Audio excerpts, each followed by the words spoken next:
Admiral of the Fleet Andrew Browne Cunningham, 1st Viscount Cunningham of Hyndhope, KT, GCB, OM, DSO and Two Bars was a British admiral of the Second World War. Cunningham was widely known by his nickname, ABC. Cunningham was born in Rathmines in the south side of Dublin on January 7, 1883. After starting his schooling in Dublin and Edinburgh, he enrolled at Stubbington House School, at the age of 10, beginning his association with the Royal Navy. After passing out of Britannia Royal Naval College, Dartmouth, in 1898, he progressed rapidly in rank. He commanded a destroyer during the First World War and through most of the interwar period. He was awarded the Distinguished Service Order and 2 Bars, for his performance during this time, specifically for his actions in the Dardanelles and in the Baltics. In the Second World War, as Commander-in-Chief, Mediterranean Fleet, Cunningham led British naval forces to victory in several critical Mediterranean naval battles. These included the attack on Taranto in 1940, the first completely all-aircraft naval attack in history, and the Battle of Cape Matapan in 1941. Cunningham controlled the defence of the Mediterranean supply lines through Alexandria, Gibraltar, and the key choke point of Malta. He also directed naval support for the various major Allied landings in the western Mediterranean littoral. In 1943, Cunningham was promoted to First Sea Lord, a position he held until his retirement in 1946. He was ennobled as Baron Cunningham of Hyndhope in 1945 and made Viscount Cunningham of Hyndhope the following year. After his retirement, Cunningham enjoyed several ceremonial positions including Lord High Steward at the coronation of Queen Elizabeth II in 1953. He died on June 12, 1963, aged 80. Childhood: Cunningham was born at Rathmines, County Dublin, on January 7, 1883, the third of 5 children born to Professor Daniel John Cunningham and his wife Elizabeth Cumming Browne, both of Scottish ancestry. General Sir Alan Cunningham was his younger brother. His parents were described as having a strong intellectual and clerical tradition, both grandfathers having been in the clergy. His father was a professor of anatomy at Trinity College, Dublin, whilst his mother stayed at home. Elizabeth Browne, with the aid of servants and governesses, oversaw much of his upbringing. As a result, he reportedly had a warm and close relationship with her. After a short introduction to schooling in Dublin, he was sent to Edinburgh Academy, where he stayed with his aunts Doodles and Connie May. At the age of 10 he received a telegram from his father asking, "Would you like to go into the Navy?" At the time, the family had no maritime connections, and Cunningham only had a vague interest in the sea. Nevertheless, he replied, "Yes, I should like to be an admiral." He was then sent to a naval preparatory school, Stubbington House, which specialized in sending pupils through the Dartmouth entrance examinations. Cunningham passed the exams, showing particular strength in mathematics. Early naval career. Along with 64 other boys, Cunningham joined the Royal Navy as a cadet aboard the training ship HMS Britannia in 1897 following preparatory education at Stubbington House School. One of his classmates was future Admiral of the Fleet James Fownes Somerville. Cunningham was known for his lack of enthusiasm for field sports, although he did enjoy golf and spent most of his spare time messing around in boats. He said in his memoirs that by the end of his course he was anxious to seek adventure at sea. Although he committed numerous minor misdemeanors, he still obtained a very good for conduct.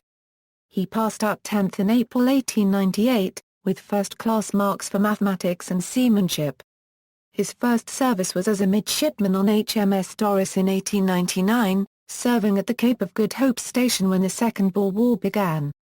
By February 1900, he had transferred into the Naval Brigade as he believed this promised opportunities for bravery and distinction in action. Cunningham then saw action at Pretoria and Diamond Hill as part of the Naval Brigade. He then went back to sea, as midshipman in HMS Hannibal in December 1901. The following November he joined the protected cruiser HMS Diadem.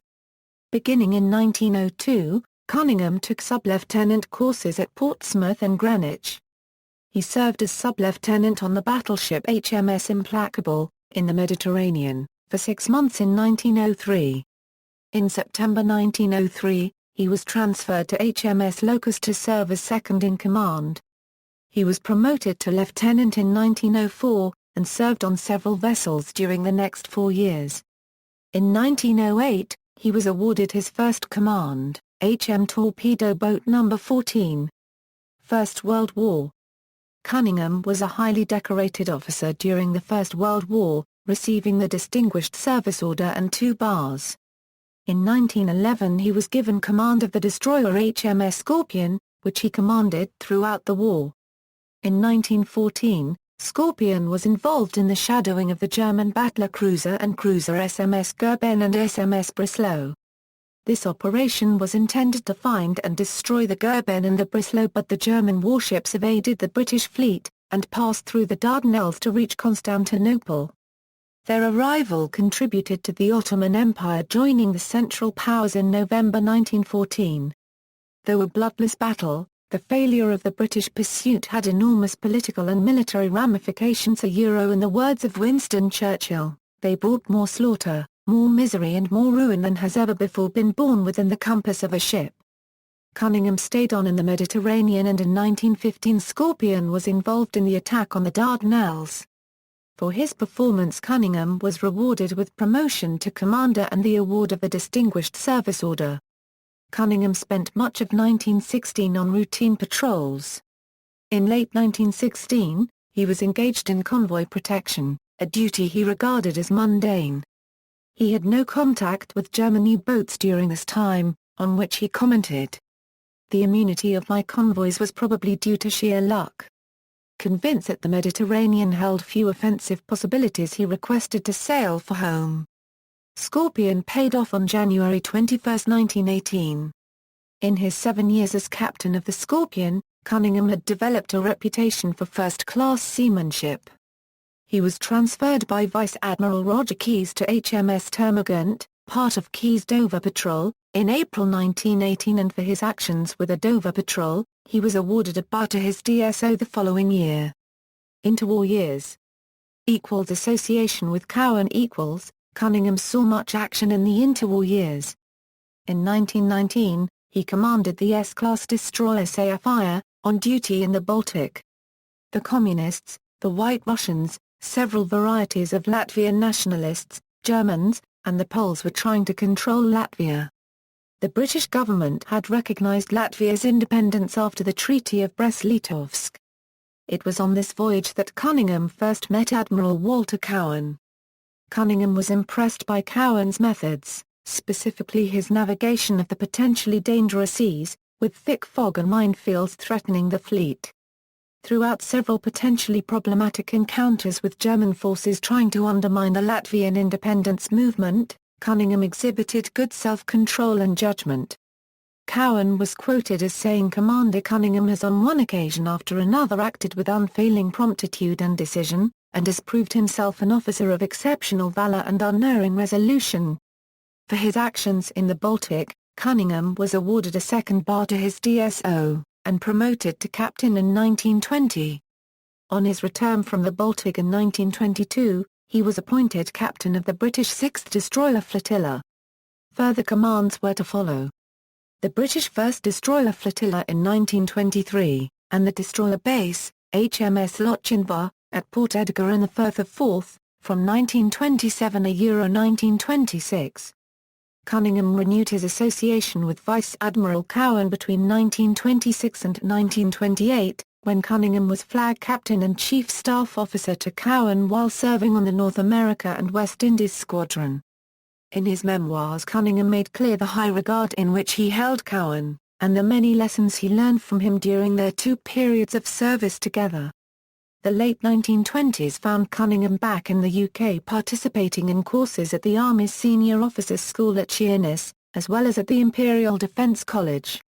While Cunningham was at the Imperial Defence College, in 1929, he married Nonna Byatt. After a year at the college, Cunningham was given command of his first big ship, the battleship Rodney. 18 months later, he was appointed Commodore of HMS Pembroke, the Royal Naval Barracks at Chatham. Promoted to flag rank. In September 1932, Cunningham was promoted to flag rank, and aide-de-camp to the king. He was appointed Rear Admiral in the Mediterranean in December 1933 and was made a companion of the Bath in 1934. Having hoisted his flag in the light cruiser HMS Coventry, Cunningham used his time to practice fleet handling, for which he was to receive much praise in the Second World War. There were also fleet exercises in the Atlantic Ocean in which he learned the skills and values of night actions that he would also use to great effect in years to come. On his promotion to Vice Admiral in July 1936, due to the interwar naval policy, further active employment seemed remote. However, a year later, due to the illness of Sir Geoffrey Blake, Cunningham assumed the combined appointment of commander of the Battler Cruiser Squadron and second in command of the Mediterranean Fleet, with HMS Hood as his flagship. After his long service in small ships, Cunningham considered his accommodation aboard Hood to be almost palatial, even surpassing his previous big ship experience on Rodney. He retained command until September 1938, when he was appointed to the Admiralty as Deputy Chief of the Naval Staff, although he did not actually take up this post until December 1939. He accepted this shore job with reluctance since he loathed administration, but the Board of Admiralty's high regard of him was evident. For 6 months during an illness of Admiral Sir Roger Backhouse, the then First Sea Lord, he deputised for Backhouse on the Committee of Imperial Defence and on the Admiralty Board. In 1939 he was made a Knight Commander of the Order of the Bath, becoming known as Sir Andrew Cunningham. Second World War, Cunningham described the command of the Mediterranean Fleet as the finest command the Royal Navy has to offer, and he remarked in his memoirs that I probably knew the Mediterranean as well as any naval officer of my generation. Cunningham was made Commander-in-Chief, Mediterranean, hoisting his flag in HMS Warspite on June 6, 1939, one day after arriving in Alexandria on June 5, 1939. As Commander-in-Chief, Cunningham's main concern was for the safety of convoys heading for Egypt and Malta. These convoys were highly significant in that they were desperately needed to keep Malta, a small British colony and naval base, in the war. Malta was a strategic strongpoint and Cunningham fully appreciated this. Cunningham believed that the main threat to British sea power in the Mediterranean would come from the Italian fleet. As such, Cunningham had his fleet at a heightened state of readiness, so that when Italy did choose to enter into hostilities, then the British fleet would be ready. French surrender equals. In his role as Commander-in-Chief, Mediterranean, Cunningham had to negotiate with the French Admiral René-Émile Godefroy for the demilitarization and internment of a French squadron at Alexandria, in June 1940, following the fall of France. Churchill had ordered Cunningham to prevent the French warships from leaving port, and to ensure that French warships did not pass into enemy hands. Stationed at the time at Alexandria, Cunningham entered into delicate negotiations with Godefroy to ensure his fleet, which consisted of the battleship Lorraine, 4 cruisers, 3 destroyers and a submarine, posed no threat. The Admiralty ordered Cunningham to complete the negotiations on July 3. Just as an agreement seemed imminent, Godefroy heard of the British action against the French at Mers el-Kabir and, for a while, Cunningham feared a battle between French and British warships in the confines of Alexandria harbour. The deadline was overrun but negotiations ended well, after Cunningham put them on a more personal level and had the British ships appeal to their French opposite numbers. Cunningham's negotiations succeeded and the French emptied their fuel bunkers and removed the firing mechanisms from their guns. Cunningham in turn promised to repatriate the ship's crews. Battle of Taranto . Although the threat from the French fleet had been neutralized, Cunningham was still aware of the threat posed by the Italian fleet to British North African operations, based in Egypt. Although the Royal Navy had won in several actions in the Mediterranean, considerably upsetting the balance of power, the Italians who were following the theory of a fleet in being had left their ships in harbour. This made the threat of a sortie against the British fleet a serious problem. At the time, the harbour at Taranto contained 6 battleships, 7 heavy cruisers, 2 light cruisers, and 8 destroyers. The Admiralty, concerned with the potential for an attack, had drawn up Operation Judgment, a surprise attack on Taranto harbour. To carry out the attack, The Admiralty sent the new aircraft carrier HMS Illustrious, commanded by Lumley Lister, to join HMS Eagle in Cunningham's fleet. The attack started at 21 o'clock, November 11, 1940, when the first of two waves of Fanny Ray Swordfish torpedo bombers took off from Illustrious, followed by the second wave an hour later. The attack was a great success. The Italian fleet lost half its strength in one night. The fleet being diminished in importance and the threat to the Royal Navy's control of the Mediterranean had been considerably reduced. Cunningham said of the victory, Taranto, and the night of November 12, 1940, should be remembered forever as having shown once and for all that in the fleet air arm the Navy has its most devastating weapon. The Royal Navy had launched the first all-aircraft naval attack in history, flying a small number of aircraft from an aircraft carrier. This, and other aspects of the raid, were important facts in the planning of the Japanese attack on Pearl Harbor in 1941. The Japanese planning staff were thought to have studied it intensively. Cunningham's official reaction at the time was memorably terse. After landing the last of the attacking aircraft, Illustrious signaled Operation Judgment executed. After seeing aerial reconnaissance photographs the next day which showed several Italian ships sunk or out of action, Cunningham replied with the two-letter code group which signified, "Maneuver well executed." Battle of Cape Matapan . At the end of March 1941, Hitler wanted the convoys supplying the British Expeditionary Force in Greece stopped, and the Italian Navy was the only force able to attempt this. Cunningham stated in his biography, "I myself was inclined to think that the Italians would not try anything. I bet Commander Power, the staff officer, operations, the sum of 10 shillings that we would see nothing of the enemy."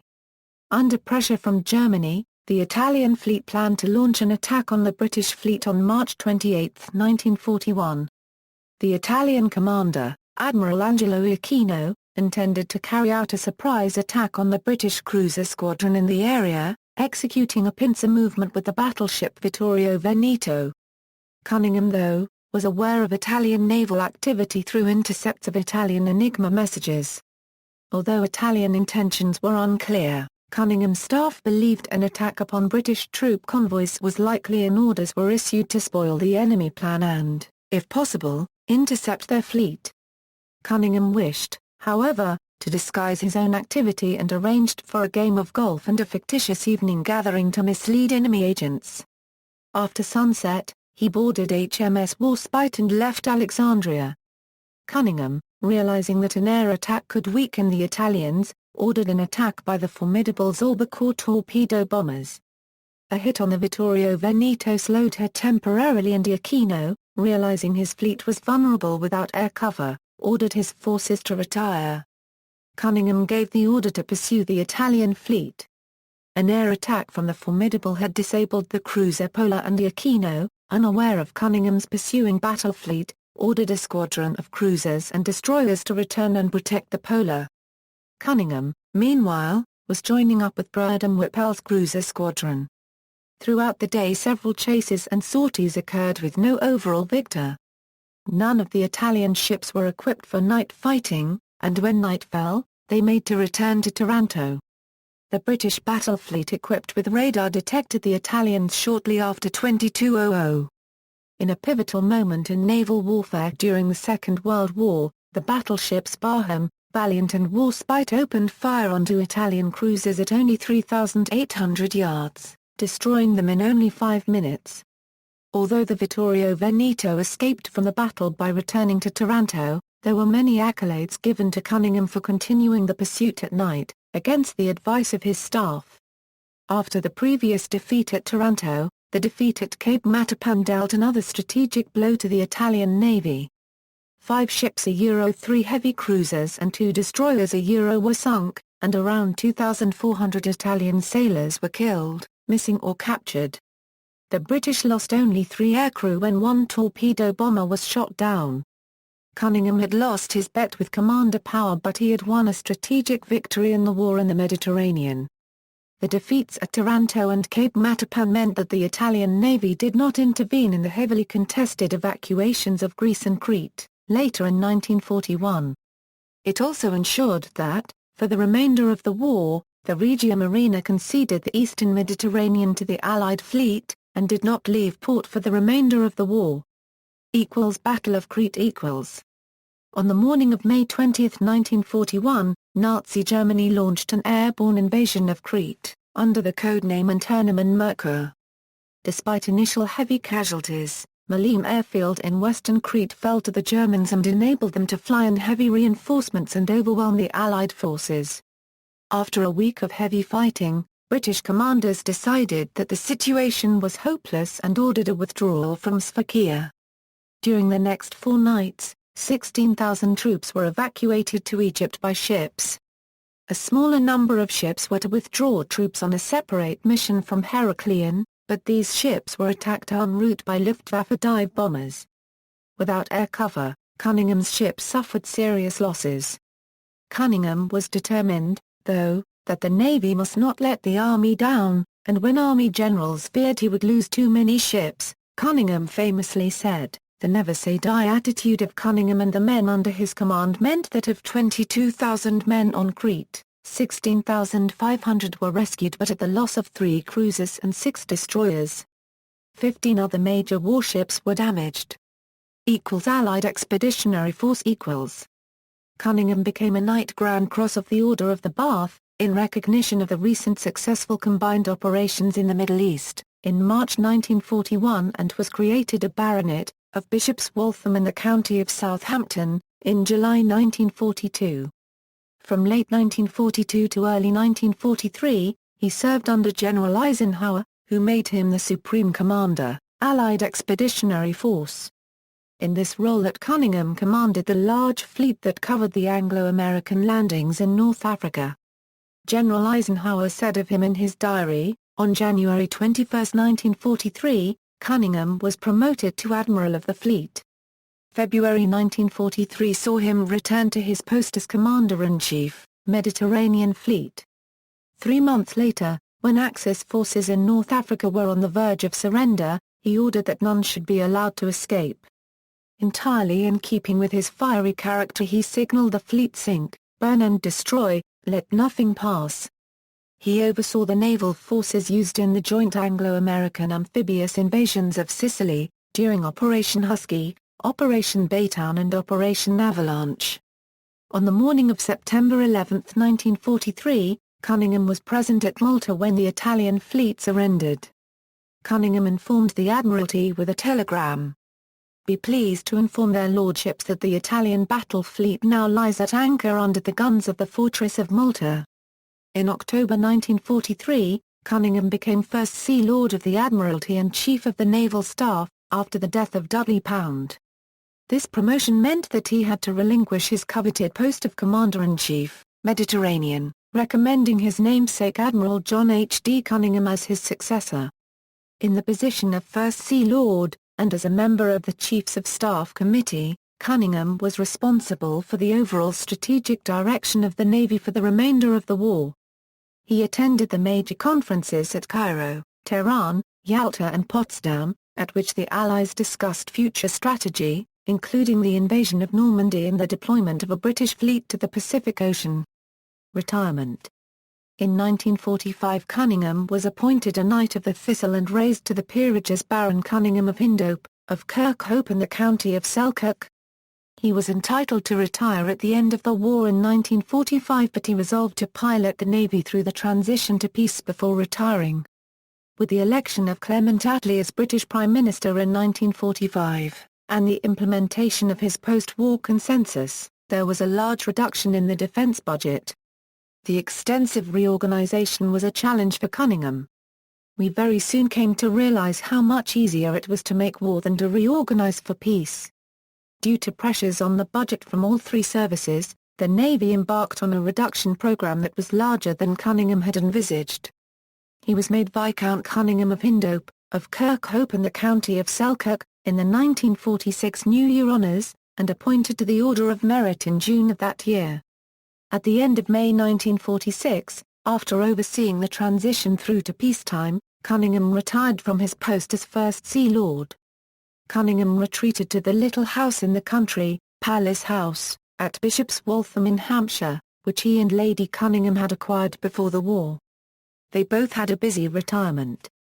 He attended the House of Lords irregularly and occasionally lent his name to press statements about the Royal Navy, particularly those relating to Admiral Dudley North, who had been relieved of his command of Gibraltar in 1940. Cunningham, and several of the surviving admirals of the fleet, set about securing justice for North, and they succeeded with a partial vindication in 1957. He also busied himself with various appointments. He was Lord High Commissioner to the General Assembly of the Church of Scotland in 1950 and 1952, and in 1953 he acted as Lord High Steward the most recent one to date at the coronation of Queen Elizabeth II.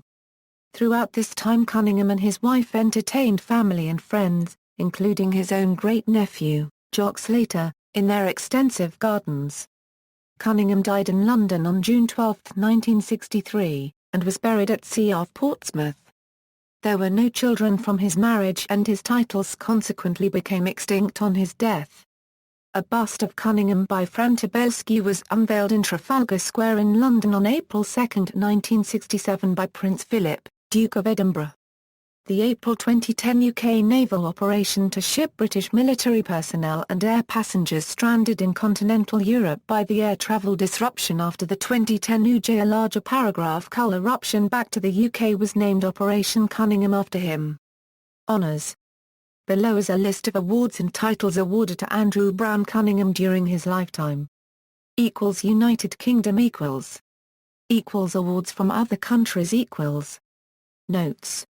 References: Churchill, Winston. The Second World War Volume 3. Penguin paperback. ISBN 0-14-144174-7. Cunningham, Andrew. Admiral A. B. Cunningham, A Sailor's Odyssey. Hutchinson and Company, London. The Scene B0000CHWI2. Cunningham, Andrew, and Simpson, Michael. The Cunningham Papers, Selections from the Private and Official Correspondence of Admiral of the Fleet Viscount Cunningham of Hyndhope. Naval Records Society. ISBN 1-84014-622-2. Edwards, Bernard. Salvo. Classic Naval Gun Actions. Brockhampton Press. ISBN 1-86919-959-3. Muirhead, Alan. Gallipoli. Wordsworth Editions. ISBN 1-85326-675-2. Ruskill, Stephen. Churchill and the Admirals. Collins. ISBN 0-00-216127-3. Simpson, Michael. A Life of Admiral of the Fleet Andrew Cunningham, a 20th-century naval leader. Routledge. ISBN 0-7146-5197-4. Tushman, Barbara. The Guns of August.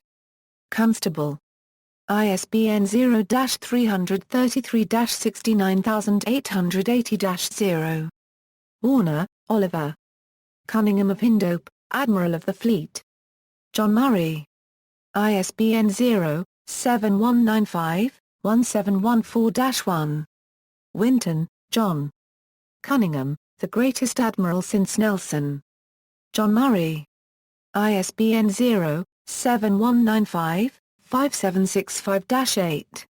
Most of Cunningham's service record is in document piece ADM 196/47 and can be downloaded as a PDF from Documents Online. Retrieved August 5, 2008. Further reading, Barnett, Coralie. Engage the Enemy More Closely. Hodder and Staunton. ISBN 0-340-55190-9. Pack, S.W.C. Cunningham the Commander. B.T. Batsford Limited. ISBN 0-7134-2788-4. Murford, Malcolm. The First Sea Lords from Fisher to Mountbatten. Westport. ISBN 0-275-94231-7. Heathcote, Tony. The British Admirals of the Fleet 1734 Euro 1995. Pen and Sword Limited. ISBN 0-85052-835-6. Simpson, Michael. Cunningham, Andrew Browne, Viscount Cunningham of Hyndhope, Naval Officer, in Dictionary of National Biography. Oxford University Press. External links, transcription of official service records on www.admirals.org.uk, Royal Navy page on Cunningham, biography at the Royal Naval Museum Library, summary information on education website, bio on HMS Hood Memorial page, website about Normandy landings with bio, 1943 bromide print by Yusuf Karsh at the National Portrait Gallery, London, about Cunningham and the Malta convoys and his relationship with Churchill, the Dreadnought Project, Andrew Cunningham, 1st Viscount Cunningham of Hyndhope,